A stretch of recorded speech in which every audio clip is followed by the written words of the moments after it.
Welcome to the Square Takeoff how-to video series. In today's video, we're going to cover the multi-page rename feature. Let's get started. To use this feature, the first thing that we need to do is locate the name of the page. We're going to go ahead and zoom in on the bottom right corner.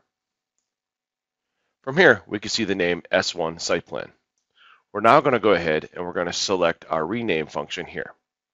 Once we do this, we can go ahead and start to type this in.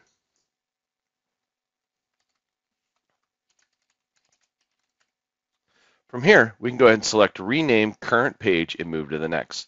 What this will do is once we select Update, it will then cycle to the next page and maintain the same area so we can locate the name very quickly.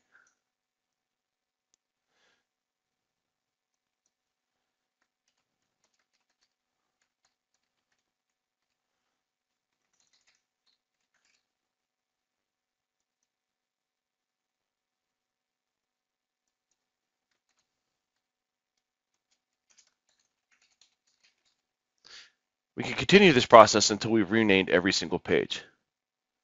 Once we are done, we can simply uncheck this here, name the last page, and then simply hit Update, and it will close it out. And that's it. Thank you for watching today's video.